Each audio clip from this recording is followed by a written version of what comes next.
Programme में दोबारा खुशामदीद कहते हैं। बहुत से पाकिस्तानी ऐसे हैं जो सही मानों में कहना चाहिए कि खिदमत खल्क, जिससे अल्लाह भी राज़ी और अल्लाह की मखलूक भी राज़ी, वो काम करते हैं। और उनमें से बहुत से ऐसे हैं जिनका नाम पाकिस्तान के अंदर बहुत इज़्ज़त और प्यार से लिया जाता है, और बाद ऐसे हैं जो बैनुल अक़वामी सतह पर जाने और पहचाने जाते हैं अपने इसी कॉज़ की वजह से। उन्हीं में से एक ख़ातून अलीज़े ख़ान, जिनको बरतानिया में डियाना अवार्ड दिया गया, आज हमें ज्वाइन कर रही हैं। अलीज़े, अस्सलाम वालेकुम। जी अस्सलाम वालेकुम, कैसे हैं आप? ठीक है। बहुत शुक्रिया, आप हमारे साथ शामिल हो रही हैं। पहले तो अपने काम की थोड़ी सी वजाहत कर दें और फिर अवार्ड की तरफ आते हैं। आपका सोशल वर्क, भूखों को खाना खिलाना, स्कूलिंग, मदद उनकी, बहुत सारी चैरिटीज़ के काम आप करती हैं, वो थोड़ी सी अपने लफ्ज़ों में बयान कर दें। आपका इदारा क्या क्या काम करता है? जी मेरे इदारे का नाम जो था कोई अप्रोक्सीमेटली 10 साल पहले, जब मैं 16 साल की थी। और ये इदारा जो है मेनली जो है ये फूड इनसिक्योरिटी को टारगेट करता है। हम बहुत ज्यादा राशन और कुक मील्स और स्टाइपेंड्स देते हैं ट्रांसजेंडर्स को, विडोज को, और थ्रू आउट द ईयर खाना डिस्ट्रीब्यूट करते हैं। और हम ये सिर्फ लाहौर में नहीं, पंजाब में नहीं, हम ये बलूचिस्तान, सिंध, हर जगह करते हैं। और उसके साथ साथ हम ऑर्फनेजेस अडॉप्ट करते हैं, उनको ट्रांसफॉर्म करते हैं, उनको नए डोनर्स ढूंढ के देते हैं, उनके बोर्ड पे आके उनको पूरा ट्रांसफॉर्म करते हैं। फिर हमने एक स्कूल के साथ हेल्प किया था रेड लाइट एरिया में उन बच्चों को पढ़ाने के लिए। फिर ये सब हमारी एक्टिविटीज है। और अलीज़ा, ये किस इलाके में आपका फोकस एरिया कौन सा? जी हमारा फोकस एरिया एक्चुअली पंजाब से हम स्टार्ट हुए थे, बट अब वैसे हमारे जो ऑर्फनेजेस और स्कूल्स हैं वो हम पंजाब में ही करते हैं, बट वी आर ट्राइंग कि हम हर सूबे में एक्सपैंड कर सकें। जो आपको डियाना अवार्ड मिला है, इसकी भी वजाहत करें। ये कोई कंपेटिटिव है? कैसे मिला आपको? कैसे सिलेक्शन हुई? जी एक्चुअली ये है competitive, बिकॉज इससे पहले जो मिलता है डियाना अवार्ड, और वो मिलता है कोई 400 बच्चों को ऑल ओवर द वर्ल्ड। और उन एक्चुअली अपनी 1000 बच्चों में से सिलेक्शन होता है, 20 बच्चों का। और उनमें से मैं एक हूँ। तो that's done all over the world, काफी ज्यादा डिफरेंट डिफरेंट कंट्री से बच्चों को ये अवार्ड दिया गया है, बट 20 बच्चों को ये अवार्ड दिया गया है। अच्छा, शाबाश है। फिर तो आप पूरी दुनिया से जीत कर आई हैं। आपका अमजद साकिब साहब से क्या रिलेशनशिप है? अमजद साकिब साहब मेरे बाबा है, he is my father in law. उनसे मैं बचपन से उनकी बहुत बड़ी फैन हूँ, उनका काम देखती आई हूँ, उनसे सीखती हूँ, और अभी तक उनसे सीख रही हूँ। अच्छा, ये फैमिली के अंदर कुछ ऐसी चीज़ है कि अमजद साहब खुद भी सारी उम्र उन्होंने खिदमत खल्क में गुजारी, तो उन्होंने बहू भी ढूंढी है, तो वो वही कि जो जी लोगों की खिदमत कर रही है। इसके अंदर कोई राज है? जी। वैसे उन्होंने ही ढूंढा है, तो उन्हीं की सारी प्लानिंग थी। अच्छा। अच्छा, लेकिन ये बड़ी अचीवमेंट है आपकी, यंग एज के अंदर पहले तो ये स्पिरिट पैदा होना। 15-16 साल के बच्चों में स्पिरिट तो शायद बहुत सारे बच्चों में हो, लेकिन उसको एक्चुअली डिलीवर करना, उसको रियलाइज़ करना उस ड्रीम को, कि भूखे को खाना खिलाना है या किसी की मदद करना है। कोई ऑर्फन है तो उसको कैसे हेल्प आउट करना है, किसी की शादी ब्याह है उसको कैसे मदद करनी है, कोई आउट ऑफ स्कूल है तो उसको स्कूल में कैसे लाना है। तो ग्रेट जी अचीवमेंट, यंग एज में सारा कुछ किया कैसे? जी, बहुत शुक्रिया, थैंक यू। ये सबसे बड़ी तो आई थिंक मेरी इंस्पिरेशन जो है मेरी अम्मा है। उनसे मैं सीखती हूँ, उन्हें मुझे बचपन में सिखाया। मैंने ये काम शुरू किया था जब मैं 9 साल की थी। छोटे छोटे स्टेप्स से शुरू किया है, कचरा उठाना, ठंडा पानी डिस्ट्रीब्यूट करना, अपनी अम्मा से मील्स बनवा के बाहर डिस्ट्रीब्यूट करना। तो ये बहुत छोटे छोटे स्टेप से मैंने सीखा, और आहिस्ता आहिस्ता उन्हीं से सीखा, उन्हीं ने सिखाया। तो अब पहले मेरी अम्मा थी, अब मेरे फादर इन लॉ, मेरे बाबा भी सबसे बड़ी इंस्पिरेशन है। तो इन्हीं लोगों से मैं सीखती हूँ, और बस यही मेरी इंस्पिरेशन है। और अब करना क्या चाहेंगी? नेक्स्ट गोल, ये तो आपने अचीव कर लिया, नेक्स्ट गोल क्या है आपका?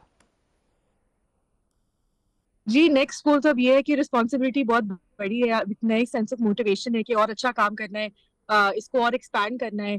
और अब हम मूव करें टूवर्ड्स एनिमल राइट्स, और उनकी कोई सैंक्चुरी बनाने के लिए, अब्यूज्ड एंड ओल्ड डोंकीज की सैंक्चुरी बनाना हम चाह रहे हैं पाकिस्तान में पहली। तो अब ये गोल है नेक्स्ट, इंशाल्लाह। एक बिल्कुल प्रोग्राम के एंड पे आ गया हूँ अलीज़े, लेकिन जो बच्चियाँ, बेशुमार बच्चियाँ जो यतीम बच्चियाँ, जिनका कोई वाली वारस नहीं होता, उनके लिए अगर ऐसे मखसूस सेंटर्स बनाए जाएं पाकिस्तान में तो बहुत बड़ी खिदमत होगी। उनके लिए कोई जाय पनाह नहीं होती, अब्यूज़ किया जाता है उन्हें। तो मेरे ख्याल में आप और अमजद साहब दोनों मिलकर इस पर भी काम कर सकते हैं। डेफिनेटली आपने बड़ा जबरदस्त आइडिया दिया, हम जरूर सोचेंगे और इंशाल्लाह करेंगे भी, इंशाल्लाह। Best of luck Ali's Khan, बहुत शुक्रिया आपने हमें ज्वाइन किया, और हमारी दुआएं हैं कि आप मज़ीद कामयाब हों, आप भी और अमजद साहब भी। अमजद साहब बहुत नेकी का काम करते हैं। ऐसे बंदे जो हैं वो एक बंदा एक इदारा है पूरा, अखूबत फाउंडेशन जो चला रहे हैं, उनके इदारे की रोज़ों का महीना है, आपने ज़कात सदक़ात भी देने हैं तो उनके इदारे की मदद कीजिए।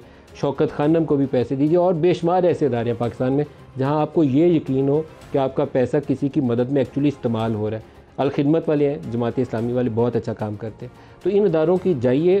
सैलानी ट्रस्ट वाले हैं, बशीर साहब, बशीर फ़ारूकी साहब, ये जगह जगह पहुंच के भूखों को राशन तकसीम करते हैं, तो इनकी ज़रूर मदद करिए, इन लोगों को जाइए और हिस्सा डालिए अपना कार्य खैर किया। पाकिस्तान पिछले तवील अरसे से दहशत गर्दी की लपेट में है। दुनिया ने बहुत से इल्ज़ामात लगाए कि हम लाइन के दोनों तरफ खेलते हैं, लेकिन एक तारीख़ है इस पूरे ख़ित्ते की और हमारे और अमेरिका के इत्तेहाद की। उसमें बहुत सारी ऐसी मनफी चीज़ें हैं जिसने पाकिस्तान के लोगों का जानी और माली नुकसान किया। मनफी पहलू यह है कि अमेरिका अपने फ़ॉरेन पॉलिसी गोल करने के इस खित्ते में आता था, हम उसके फ्रंट लाइन एलाई बनते थे। वो फ्रंट लाइन एलाई बन के हम उसके मकासद की तकमील तक तो उसके साथ रहते थे। जैसे ही उसके वो मकासद पूरे होते थे, हमें सैंक्शंस लगा के वो यहाँ से रुखसत हो जाता था। उसके बाद कभी यहाँ क्लाशनकोफ आ जाए, कहीं कभी यहाँ हेरोइन आ जाए, कहीं यहाँ खुद कुछ बम्बार आ जाए, अमेरिका का उससे कोई लेना देना नहीं। हमें अपनी लॉन्ग टर्म पॉलिसीज़ वज़ा करते हुए ये कभी सोच रही नहीं कि बाद में जो आज पॉलिसी, आज जो बीज हम बो रहे हैं, 25-30 साल बाद हमने इसका खमियाजा कैसे भुगतना है। जहादी अफ़गानिस्तान के दिनों में, जनरल ज़िया दौर के अंदर हमने ये जहादी तैयार करने शुरू की और बड़े इज़्ज़त के साथ उनको हम गले लगाते थे, दुनिया में पेश करते थे। वाशिंगटन में रेगन साहब उनको मिलते थे, सब ने उनको बड़ा गले लगा के जनाब हीरो बना के पेश किया कि ये सोवियत यूनियन को शिकस्त देने वाले यही अफ़गान मुजाहिदीन हैं। उसके बाद हमारे ऊपर प्रेसलर अमेंडमेंट, एक अमेंडमेंट, दूसरी अमेंडमेंट, तीसरी अमेंडमेंट अमेरिका ने लगाई चला गया। 90 की दहाई में हम भुगतते रहे उनको। फिर तालिबान हमने बना लिए। तालिबान के बाद क्या हुआ, फिर 9/11 के वाक़यात के बाद उन्हीं जहादियों को जिनको दुनिया में हीरो बना के पेश किया गया था, उनको दहशतगर्द कहा गया। दहशतगर्द कह के हमने लड़ना शुरू किया। 80-85 हज़ार पाकिस्तानी हमने शहीद करवाए। 65 और 71 की जंगों में इतने इस कौम के बेटों ने कुर्बानियाँ नहीं दी, पाकिस्तानी फ़ौज के सिपाहियों ने, जितनी 9/11 के वाक़यात के बाद हमारे सिपाही फ़ौज के जवान, अफसर से लेकर जर्नैल से लेकर सिपाही तक शहीद हुए। फिर हम एक नई सोच जो है हमारे अंदर पैदा हुई। हमने कहा नहीं, इनको वापस आने दो। ये जो लोग थे जिनको साथ जंग कर कर के इनको धकेला गया था, भाग गए थे यहाँ से और अफ़गान सरहद के उस पार जाके अपना गाहें बना ली थी, हमने कहा नहीं, इनको वापस आने दो। वही स्वाद जहाँ पर वो खून की होली खेलते थे, वहाँ वो आए और दोबारा उन्होंने वही काम, दहशतगर्दी का जो बाज़ार था, दोबारा गर्म किया। फिर हमारी फ़ौज के सिपाहियों को शहीद करना शुरू कर दिया। 7 परसों का वाक़या है जिसमें अफसर भी शामिल हैं और सिपाही भी शामिल हैं, और ये रोज़ाना की हिसाब से हो रहे हैं। फिर हमें एहसास होता है कि नहीं, ये बड़ा हमने गलत फ़ैसला कर लिया था। तहरीक तालिबान अफ़गानिस्तान हो या तहरीक तालिबान पाकिस्तान हो, जब तक ये इंतहापसंद सोच अपना आप पूरे दूसरों के ऊपर, पाकिस्तानी कौम के ऊपर या इस खित्ते के ऊपर मुसल्लत करने की बज़ोर ताकत, बंदूक की नाली के ज़ोर के ऊपर कोशिश करती रहेगी, तब तक इस खित्ते में अमन नहीं हो सकता। तो क्या हमारे जो थिंक टैंक्स हैं उनकी अकल कहीं घास चरने चली जाती है जब वो पॉलिसी साजी करते हैं?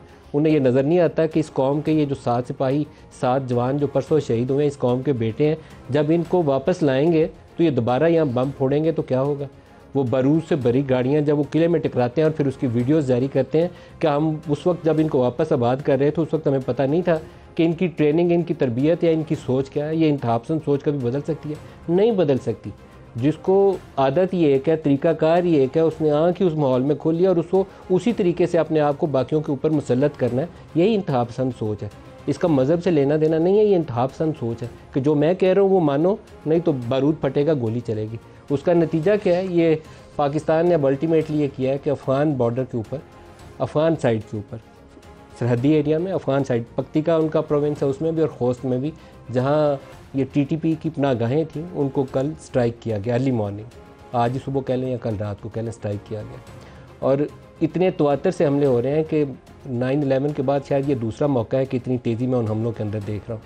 तो इसका सद्देबाब करने के लिए पूरी कौम को मिल के मजबूत एक पॉलिसी वज़ा करनी पड़ेगी। कभी इनको लड़के धकेल दें, कई हज़ार जवान शहीद करके, और फिर कहें कि दोबारा भाई हैं, इनको आबाद कर लें, तो इससे बड़ी बेवकूफ़ी नहीं हो सकती। ये जनरल फैज़ और इमरान खान और जनरल बाजवा, इन तीनों का ये किया हुआ फ़ैसला है। कभी इन लोगों को अकाउंटेबल भी ठहराएं, इनको पूछें। इसी पार्लिमान में ये फ़ैसला किया गया था। ये जो मौजूदा प्राइम मिनिस्टर हैं हमारे, ये उस वक्त लीडर ऑफ़ द अपोजिशन के तौर पर ये भी उस मीटिंग के अंदर मौजूद थे। और जनरल बाजवा की तारीफ़ें करने के अलावा इन्होंने वहाँ सवाल जवाब किसी ने नहीं किया। इतने कमज़ोर लोग हैं ये। वहाँ अगर ये सवाल जवाब करते कि किस पॉलिसी के तहत आप इनको आबाद कर रहे हैं तो शायद किसी एक को जवाब भी देना पड़ जाता। किसी में इतनी हिम्मत ही नहीं थी और ना आज इतना किसी में दम कम होगा। इसी वजह से हम ये दिन देखते हैं।